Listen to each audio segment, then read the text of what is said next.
ಹಾಗೆ ಹುಬ್ಬಳ್ಳಿ ಧಾರವಾಡ ಜನ ಬಹಳ ಕನಸು ಕಂಡಿದ್ರು. ಸುಮಾರು 10-15 ವರ್ಷಗಳಿಂದ ಎದುರು ನೋಡ್ತಾ ಇದ್ರು ಅವರು. ನಮ್ಮ ಭಾಗಕ್ಕೆ ಒಂದು ಏಮ್ಸ್ ಆಸ್ಪತ್ರೆ ಆಗುತ್ತೆ ಅಂತ. ಏಮ್ಸ್ ಆಸ್ಪತ್ರೆ ಕನಸೇ ಅದು. ಹುಬ್ಬಳ್ಳಿ ಧಾರವಾಡದಲ್ಲಿ ಏಮ್ಸ್ ಸ್ಥಾಪನೆ ಕನಸು ನನಸಾಗಿಲ್ಲ. ಕೊರೋನಾ ವೇಳೆಯೂ ಕೂಡ ಇತ್ತ ತಿರುಗಿ ನೋಡಿಲ್ಲ ಕೇಂದ್ರ ಸರ್ಕಾರ.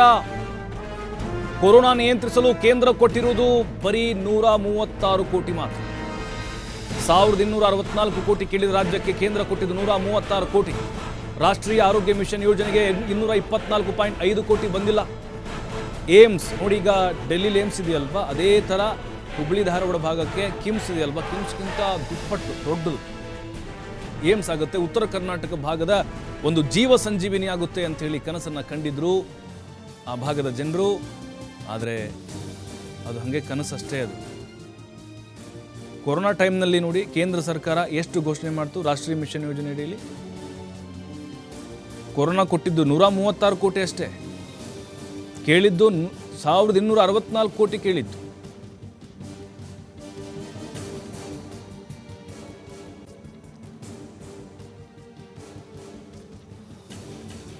ಈ ಬಗ್ಗೆ ಮತ್ತಷ್ಟು ಮಾಹಿತಿ ಕೊಡ್ತಾರೆ ನಮ್ಮ ಕೊಲೀಗ ಸಂತೋಷ. ಕೊನೆಯ ಬಜೆಟ್, ಮಧ್ಯಂತರ ಬಜೆಟ್ ಬಹಳ ನಿರೀಕ್ಷೆ ಇದೆ ದೇಶದ ಜನರಿಗೆ, ಅದರಲ್ಲೂ ನಮ್ಮ ಕರ್ನಾಟಕದ ಜನತೆಗೆ. ಇದು ಜನಸ್ನೇಹಿ, ಬಡವರ ಸ್ನೇಹಿ ಬಜೆಟ್ ಆಗುತ್ತಾ ಅಥವಾ ಎಲೆಕ್ಷನ್ಗೆ ಸೀಮಿತವಾದಂಥ ಬಜೆಟ್ ಆಗಿ ಹೊರಹೊಮ್ಮುತ್ತಾ ಅಂಥೇಳಿ ಜನರ ಮನಸ್ಸಲ್ಲಿರುವಂಥ ಪ್ರಶ್ನೆಗಳೇನೀಗ ಕರ್ನಾಟಕದ ಪಾಲು ಬಿಡುಗಡೆಯಾಗಿದ್ದು ಮತ್ತೆ ಅಲ್ಲಿ ಬರಬೇಕಾಗಿರೋದ್ರ ಬಗ್ಗೆ. ಪ್ರಮುಖವಾಗಿ ಈಗ ಲೋಕಸಭೆ ಚುನಾವಣೆ ಎದುರಿಗೆ ಬರ್ತಾ ಇದೆ. ಇದೇ ಸಂದರ್ಭದಲ್ಲಿ ಈ ಒಂದು ಮಧ್ಯಂತರ ಬಜೆಟ್ ಅನ್ನ ಪ್ರಧಾನಿ ಮೋದಿ ಅವರ ಸರ್ಕಾರ ಇವತ್ತು ಮಂಡನೆ ಮಾಡ್ತಾ ಇದೆ. 11 ಗಂಟೆಗೆ ಈ ಬಜೆಟ್ ಮಂಡನೆ ಆಗುತ್ತೆ. ಈಗಾಗಲೇ ನೋಡಿದ ಹಾಗೆ ನಾವು ಸರಿಸುಮಾರು 45 ಲಕ್ಷ ಕೋಟಿಯ ಈ ಒಂದು ಬಜೆಟ್ ನಲ್ಲಿ ಯಾರ್ಯಾರಿಗೆ ಏನೇನು ಕೊಡ್ಲಾಗತ್ತೆ ಅನ್ನುವಂಥದ್ದನ್ನು ಕೂಡ ಕಾದ್ ನೋಡ್ಬೇಕಾಗತ್ತೆ. ಇನ್ನು ಪ್ರಮುಖವಾಗಿ ಈ ಒಂದು ಬಜೆಟ್ ನಲ್ಲಿ 20% ಹಣ ಏನಿದೆ ಅದು ದೇಶದ ಈವರೆಗಿನ ಒಟ್ಟು ಸಾಲ ಏನಿದೆ ಆ ಸಾಲಕ್ಕೆ ಕೇವಲ ಬಡ್ಡಿಯನ್ನ ತುಂಬೋದಕ್ಕೆ ಮಾತ್ರ ಹಣ ಹೋಗುತ್ತೆ. ಇನ್ನು ಉಳಿದಿರುವಂತಹ ಹಣದಲ್ಲಿ ಇಡೀ ದೇಶದ ಜನರಿಗೆ ಕೊಡುಗೆಗಳನ್ನ ಕೊಡ್ಬೇಕಾಗತ್ತೆ. ಅದೇ ರೀತಿಯಾಗಿ ಯೋಜನೆಗಳನ್ನ ಕೂಡ ನಡೆಸ್ಕೊಂಡು ಹೋಗ್ಬೇಕಾಗತ್ತೆ. ಇನ್ನು ಅದೇ ರೀತಿಯಾಗಿ ಬೇರೆ ಬೇರೆ ರಾಜ್ಯಗಳಿಗೂ ಕೂಡ ಹಲವಾರು ಒಂದು ಕೊಡುಗೆಗಳನ್ನ ಕೊಡ್ಬೇಕಾಗತ್ತೆ. ಇನ್ನು ಪ್ರಮುಖವಾಗಿ ಹೊಸ ಯೋಜನೆಗಳ ಘೋಷಣೆಗೆ ಸಂಬಂಧಪಟ್ಟಂತೆ ನಾವು ನೋಡಿದ್ದೆ ಆದ್ರೆ ಯಾವುದೇ ರೀತಿಯಾದಂತಹ ಒಂದು ಹೊಸ ಯೋಜನೆಗಳು ಇವತ್ತು ಘೋಷಣೆ ಆಗೋದಿಲ್ಲ ಅನ್ನುವಂಥದ್ದು ಕೇಳಿ ಬರ್ತಾ ಇದೆ. ಪ್ರಮುಖವಾಗಿ ಕಿಸಾನ್ ಸಮ್ಮಾನ್ ಅನ್ನುವಂತಹ ಒಂದು ಯೋಜನೆ ಏನಿತ್ತು ಆ ಯೋಜನೆಗೆ ಸಂಬಂಧಪಟ್ಟಂತೆ 6,000 ರೂಪಾಯಿಯಿಂದ ಹೆಚ್ಚಳ ಮಾಡಿ 8,000 ರೂಪಾಯಿಗೆ ಅದನ್ನ ಘೋಷಣೆ ಮಾಡುವಂತಹ ಸಾಧ್ಯತೆ ಇದೆ ಅಂತ ಹೇಳಲಾಗ್ತಾ ಇದೆ. ಇನ್ನು 12,000 ರೂಪಾಯಿಯಷ್ಟು ಕೊಡಬಹುದು ಅನ್ನುವಂತಹ ಒಂದು ನಿರೀಕ್ಷೆಯನ್ನ ಇಟ್ಕೊಳ್ಳಲಾಗಿತ್ತು.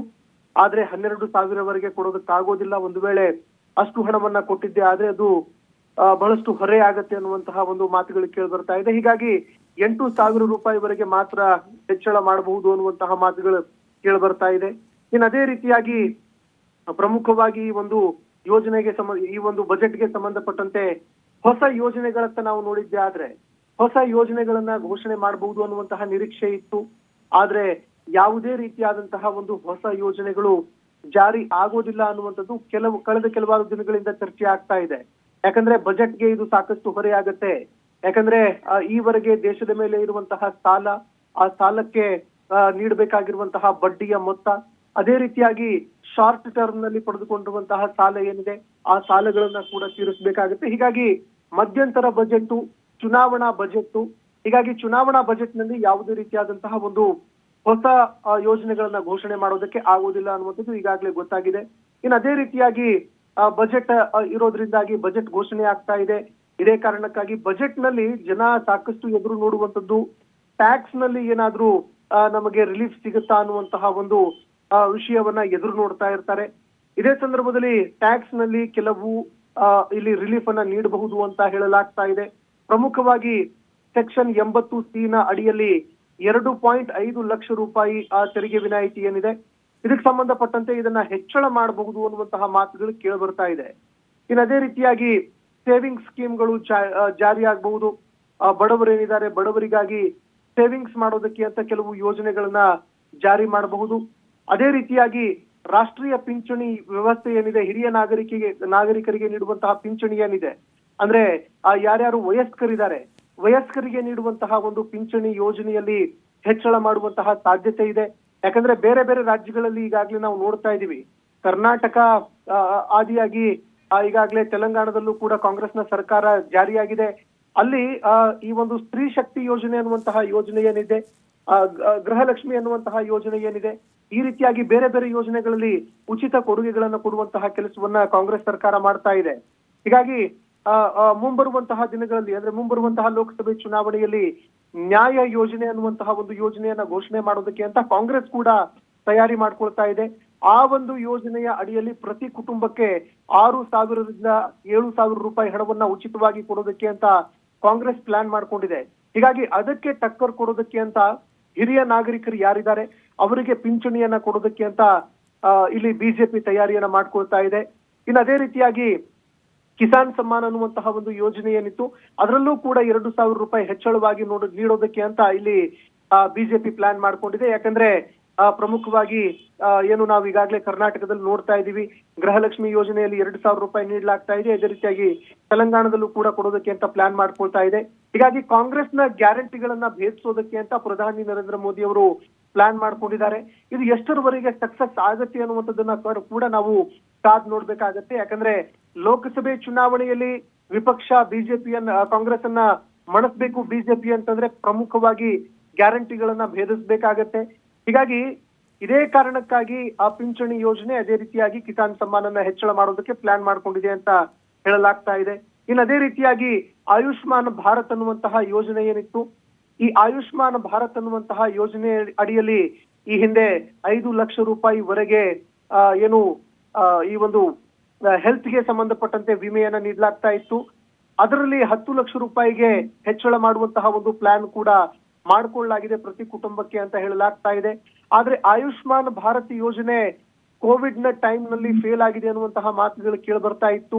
ಅದು ಜಾಸ್ತಿ ಬಳಕೆ ಆಗಿಲ್ಲ ಅನ್ನುವಂತಹ ಮಾತುಗಳು ಕೂಡ ಕೇಳಿ ಬರ್ತಾ ಇತ್ತು. ಹೀಗಾಗಿ ಇದರಲ್ಲಿ ಏನಾಗುತ್ತೆ ಅನ್ನುವಂಥದ್ದನ್ನು ಕೂಡ ನಾವು ಕಾದ್ ನೋಡ್ಬೇಕಾಗತ್ತೆ.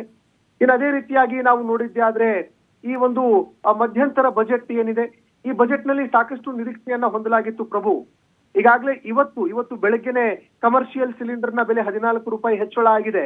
ಹೀಗಾಗಿ ಸಿಲಿಂಡರ್ ನ ಬೆಲೆಯಲ್ಲಿ ಏನಾದ್ರೂ ಕೇಂದ್ರ ಸರ್ಕಾರ ರಿಲೀಫ್ ಕೊಡತ್ತಾ ಅನ್ನುವಂಥದ್ದನ್ನ ಕೂಡ ನಾವು ಕಾದ್ ನೋಡ್ಬೇಕಾಗತ್ತೆ. ಯಾಕಂದ್ರೆ 2014ರಲ್ಲಿ ಸಿಲಿಂಡರ್ ನ ಬೆಲೆಗೆ ಸಂಬಂಧಪಟ್ಟಂತೆ ಸಾಕಷ್ಟು ಘೋಷಣೆಗಳಾಗಿದ್ವು, ಆದ್ರೆ ಅದ್ಯಾವುದು ಕೂಡ ಸಾಧ್ಯ ಆಗ್ಲಿಲ್ಲ.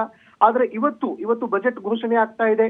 ಇವತ್ತಿನ ದಿನವೇ 14 ರೂಪಾಯಿ ಹೆಚ್ಚಳ ಆಗಿದೆ ಕಮರ್ಷಿಯಲ್ ಸಿಲಿಂಡರ್. ಹೀಗಾಗಿ ಅದರಲ್ಲಿ ಏನು ಒಂದು ವಿನಾಯಿತಿಯನ್ನ ಕೊಡೋದಕ್ಕೆ ಕೇಂದ್ರ ಸರ್ಕಾರ ಪ್ಲಾನ್ ಮಾಡ್ಕೊಳ್ಳುತ್ತೆ ಅದನ್ನು ಕೂಡ ನೋಡ್ಬೇಕಾಗತ್ತೆ. ಅದೇ ರೀತಿಯಾಗಿ ಪೆಟ್ರೋಲ್ ಹಾಗೂ ಡೀಸೆಲ್ ನಲ್ಲೂ ಕೂಡ ರಿಲೀಫ್ ನೀಡಲಾಗತ್ತೆ ಅನ್ನುವಂತಹ ಮಾತುಗಳು ಕೇಳಿ ಬರ್ತಾ ಇತ್ತು.